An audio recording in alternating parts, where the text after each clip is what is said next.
My name is Captain Hannah Lee, United States Army. I spent 10 years leading soldiers through chaos, noise, and danger. And I thought I understood what strength meant. But the truth is, the hardest battle I ever faced didn't happen overseas. It happened inside my own home, behind walls that were supposed to keep me safe. I'm sitting in a hospital room right now, the kind that hums quietly with machines and smells faintly of antiseptic. My ribs ache when I breathe, but that pain isn't what keeps me awake. What keeps me awake is the memory of a voice I've heard my entire life, sharp and commanding, telling me to stop complaining, to stay silent, to be tougher. For years, I believed that silence was strength. Now I know it nearly killed me.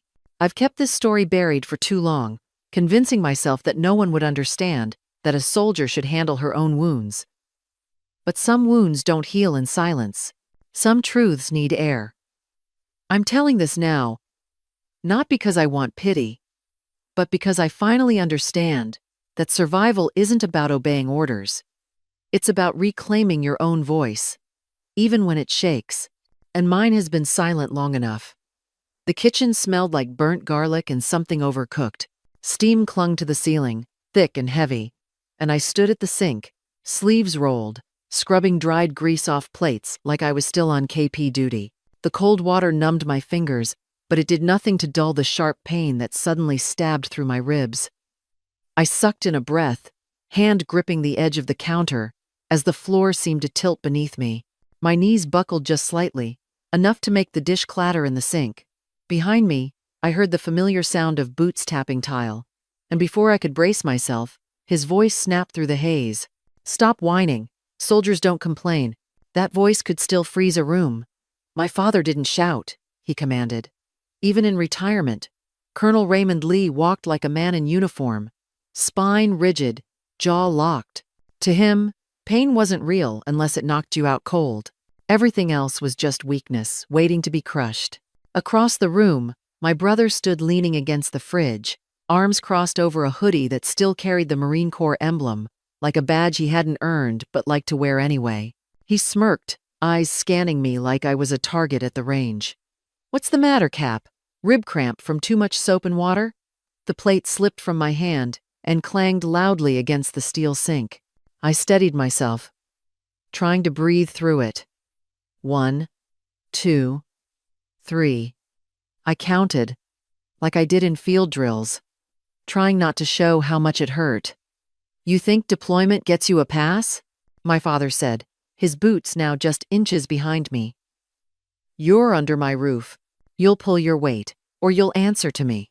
I didn't turn around. Couldn't. The pain was radiating up through my side, into my chest, curling into my jaw. I kept my hand low, pressing it gently to the sore spot. The last thing I needed was him seeing it. Because the moment he saw pain, he saw a challenge.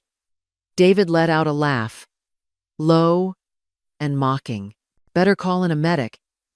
Captain Lee's going down over a dish rack." His voice was amusement dipped in acid.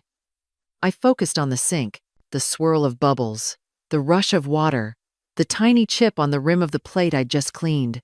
It was easier than looking at either of them. The silence behind me was loaded.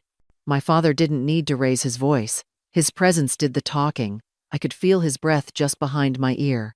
I was trained for chaos, trained for structure, trained to endure.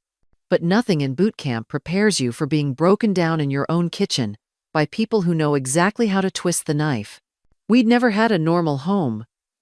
Ours was a boot camp with walls and a fridge. After my mother passed, my father filled every inch of silence with control. He treated discipline like religion. Meals were inspected, chores were drills, there were rules, and then there were his rules. David thrived under it. He always knew when to show up, when to joke, when to stand a little taller so he looked like the golden boy. And me? I learned how to vanish, how to do what I was told, how to shut up even when my lungs burned. "You're not special," my father said, voice flat. "Injuries don't excuse insubordination." I remember thinking, in that moment, that this wasn't discipline. It was something else. Something colder. Discipline teaches. This punished. But I didn't say that out loud. I just kept scrubbing. One plate at a time. Breathe. Rinse. Stack. It was the only way to survive a war no one outside that house could see. I was 8 the first time I heard the bone snap. We were in the backyard, running a makeshift obstacle course my dad had built out of sandbags, cinder blocks, and a thick rope tied between 2 trees. He called it training day, like it was a game, but we both knew better. David was faster, always had been. He'd already cleared the rope when it was my turn. I climbed halfway up before my hand slipped, and I fell hard. The pain shot through my left arm so fast I couldn't breathe. I held it close to my chest, eyes wide, waiting for him to come over. But he didn't. He stood across the yard, arms crossed, expression hard. "Get up," he said. I tried, but my knees gave out.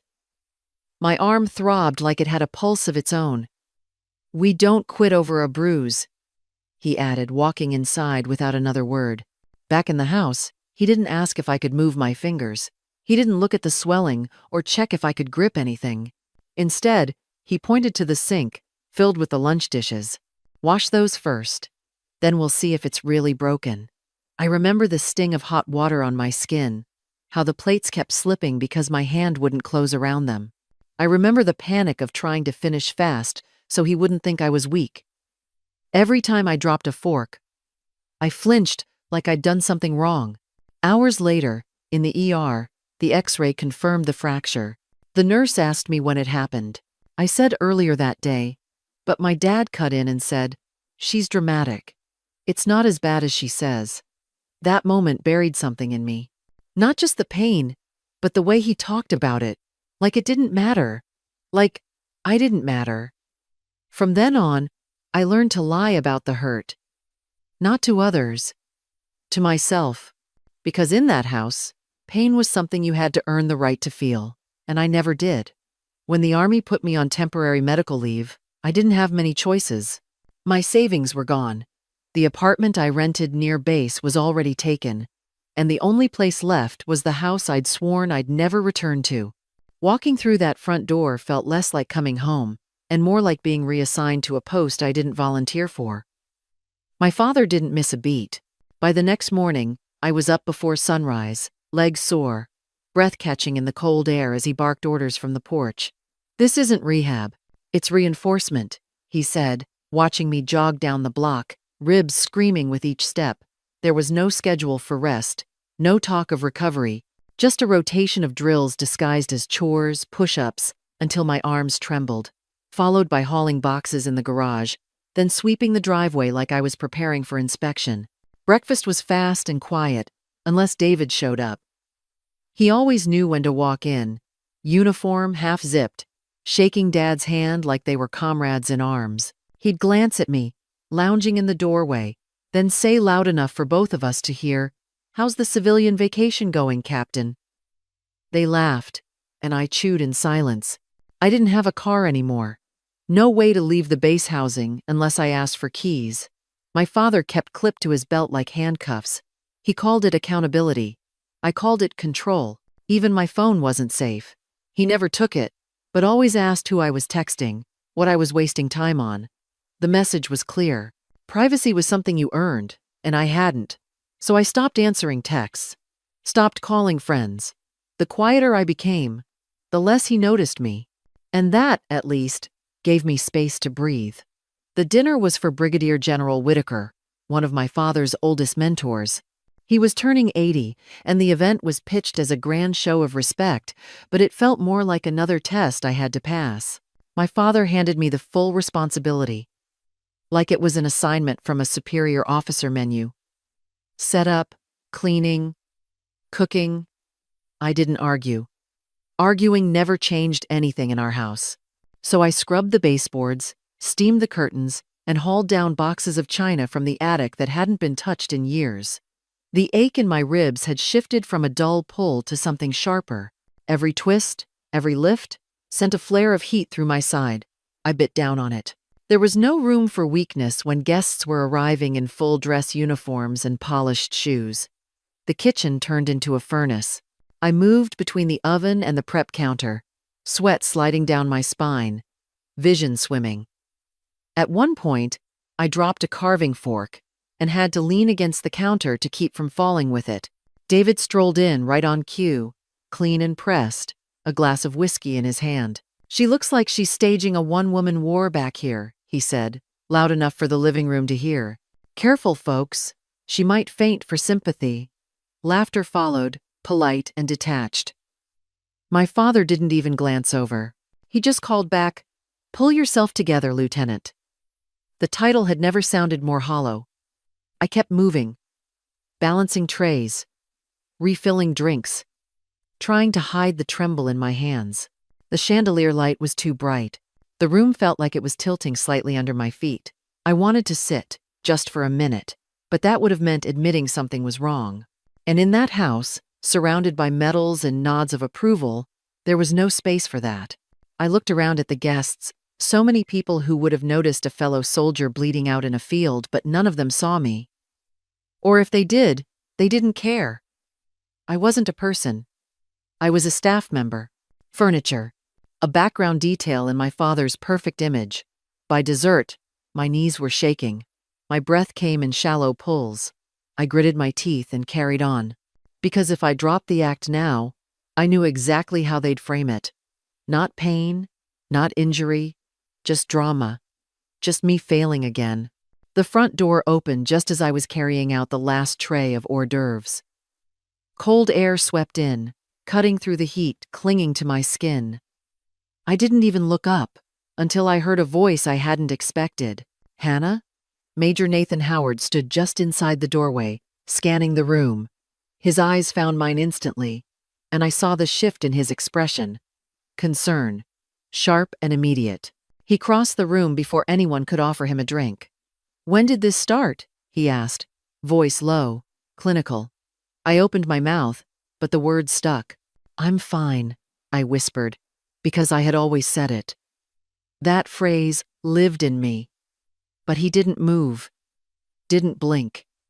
He looked at the way I held my side, at the shallow, uneven rhythm of my breath. "She needs medical attention. Now." His voice rose just enough to cut through the conversation. My father stood, face tight, voice like steel. "That's unnecessary. She's exaggerating. We don't need a scene." His eyes flicked toward the general, more concerned about perception than pain. "This isn't for show," Howard snapped. "She's in crisis. If we don't act now, it could get worse." The authority in his tone didn't waver. And for once, someone listened. David stopped smirking. The laughter in the room vanished. I couldn't even stand straight anymore. I tried to breathe, but it felt like something was crushing my chest.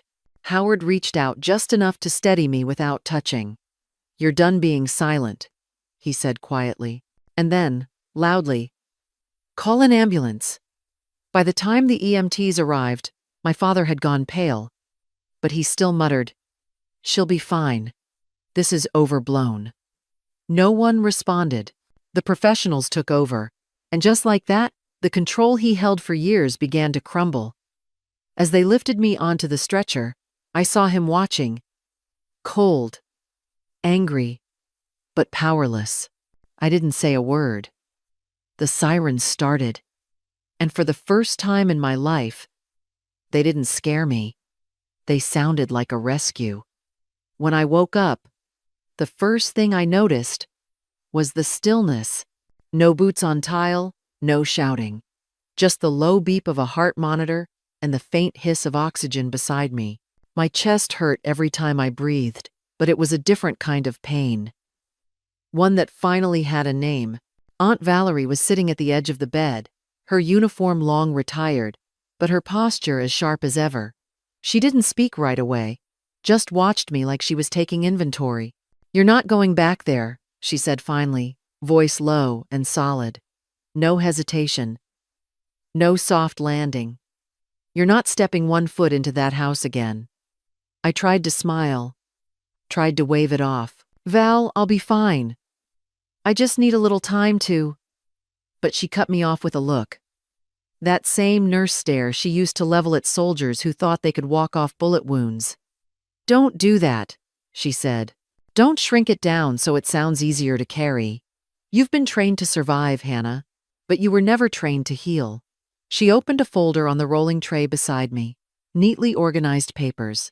Medical scans. The EMT report. A signed statement from Major Howard. Everything was laid out like a mission briefing. You don't have to fight this alone, she said, but you do have to choose to fight. Because if you don't, they'll rewrite this story without you in it. Her words landed hard. I'd spent years convincing myself that silence made me stronger. That swallowing pain was the cost of respect. But looking at her, I saw something else. I saw protection that didn't demand pain in return. Val, it's done, I said quietly. There's no point in making it bigger than it is. She leaned in. Sarah, if you stay silent, they win. Every bruise, every lie, every time they made you feel small. The name stung, the one she used when I was younger. Not rank, not a role, just me.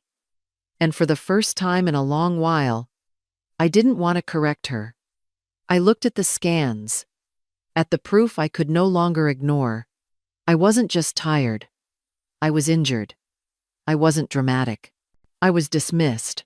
And as she reached over and held my hand, steady and warm, I let myself believe her. Maybe I did deserve to be heard. Maybe surviving wasn't enough anymore. The military courtroom was smaller than I expected. Clean walls, a flag, a seal of justice behind the panel. It didn't look like a place where lives could shift, but mine did. I sat in uniform, ribs still sore under the pressed fabric. My father across from me, jaw clenched. David beside him, eyes darting. This time, they weren't in charge.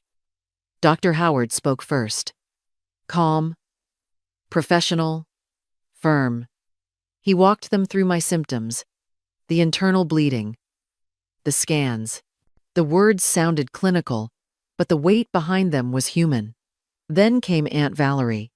She laid out photos, charts, and timelines. Her voice didn't shake. She sounded like a woman who'd seen battle and refused to let me face one alone. The courtroom played a recording of my father's voice. Cold. Dismissive. Calling me ungrateful. Saying I exaggerated. Then David's laughter mocked me while I gasped for air. It echoed against the walls like a weapon finally disarmed.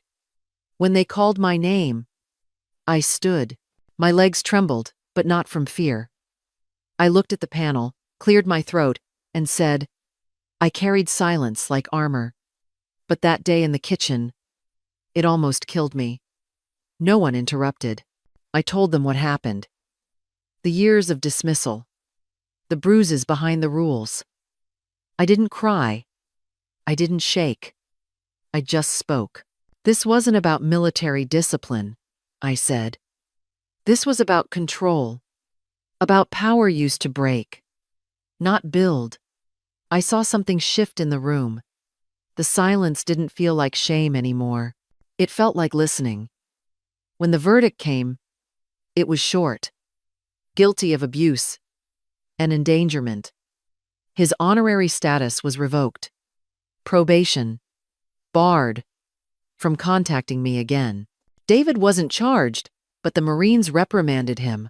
No more spotless record, no more fast-track promotions. As I left the courtroom, I didn't feel triumphant. I felt steady, like I'd taken something back. For years, I had been a soldier in someone else's story. That day, I wrote my own. And for the first time, they had to listen. The Veterans Hall was quiet when I stepped to the podium.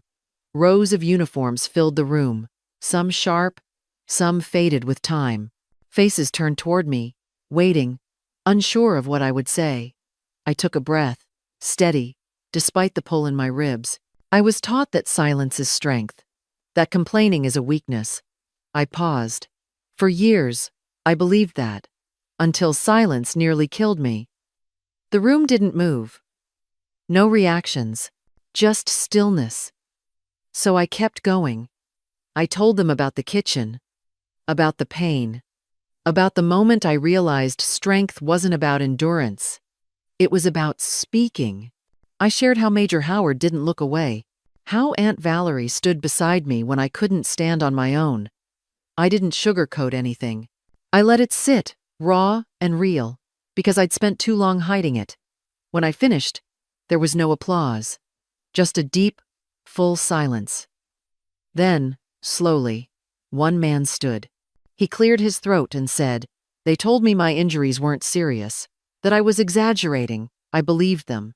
Another woman raised her hand. My husband outranked everyone in our house, including me. She didn't cry. She just stood there, holding her truth like a flag. One by one, others joined in, quiet voices filling the space.